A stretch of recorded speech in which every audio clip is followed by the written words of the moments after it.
Welcome back to Freshman English, and we now turn really quickly to page 1132 in your hymnals, Prologue and Epilogue from the Odyssey by Derek Walcott. I just want to back up for a few moments with you to the introductory materials for biography information on 1127. Notice that we are told that Walcott, born in St. Lucia, an island in the Caribbean, Walcott writes poems that reflect his background. And in 1922, he won the Nobel Prize in Literature. Prologue and Epilogue are from his stage version of the Odyssey. So let's put that in our notes right away. From the stage version of the Odyssey. Now we're going to begin, first off, with the prologue, and then we'll get to the epilogue. We've got the sound of surf. Let's put it in our notes. That is an important symbol right away because the Odyssey has everything to do with obviously living with the ocean and the like, right? And then all of a sudden we'll have Billy Blue, who will be the singer as opposed to the poet of the traditional Odyssey. Gone sing about that man because his stories please us, who saw trials and tempests for 10 years after Troy. These are, of course, the opening lines of the Odyssey, but notice here emphasized the stories that please us. In other words, the idea is that the Odyssey remains a text which continues to provide enjoyment for future readers. I hope even some of us, right? Notice he says, or Billy Blue says, saw trials and tempests. By the way, this Billy Blue is calling on the tradition of the blues, right, which is an important musical part of this. Second stanza, I'm blind Billy Blue. Blind here, playing the game of the blind poet Homer. My main man's sea-smart Odysseus, who the god of the sea, Poseidon, drove crazy and tried to destroy. Then he uses the actual Greek of the poem as transliterated. Andramoi anape musa pultrupon hos malapula, which is again the opening, the very first line of Homer's Odyssey now in Greek, right? Which is kind of the opening lines of the poem. The shuttle of the sea. It's a beautiful, that weaving, and we think about Penelope and her famous shuttle, right? By day shuttling and weaving, and by night not. The shuttle of the sea moves back and forth on this line. All night like the surf she shuttles and doesn't fall asleep. Then her rosy fingers at dawn unstitch the design. I love the way that Walcott focuses for us the idea that the Odyssey is about telling the story and then untelling the story. In other words, it becomes a story which is retold again and again and again and unpackaged, can I use that term? Unpackaged in different ways.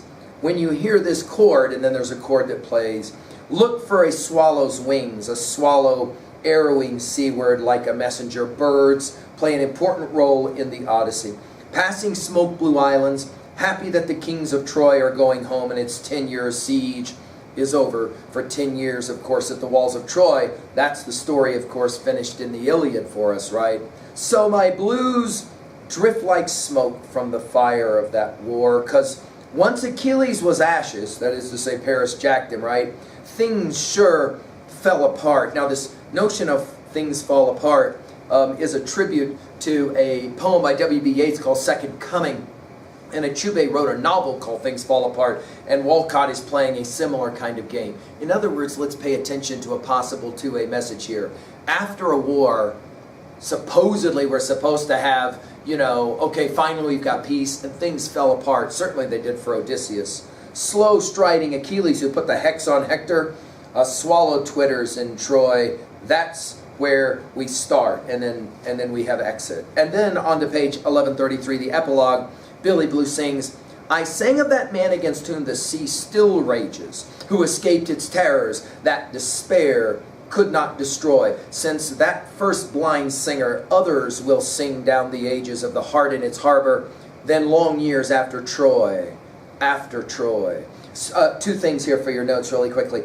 Notice here, I sing of that man against whom the sea still rages. In other words, the Odyssey is a perpetual story. The next line, others will sing down the ages of the heart in its harbor. The idea that there's two kinds of Odyssey. There's the Odyssey that's out, and then there's the Odyssey that's in, right? and a house, happy for good, from a swallow's omen. Let the trees clap their hands and the surf whisper, amen. Closure, in other words, in an epilogue. For a rock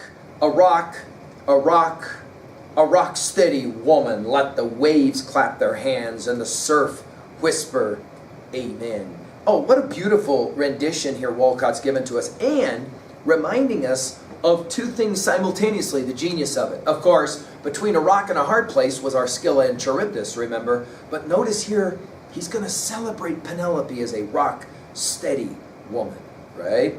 Finally, for that peace which in their mercy the gods allow men, and then the fade and the sound of surf. As this again is a stage performance. Of course, peace is what we are always seeking, and of course, at the end of the Odyssey, we in fact have that peace.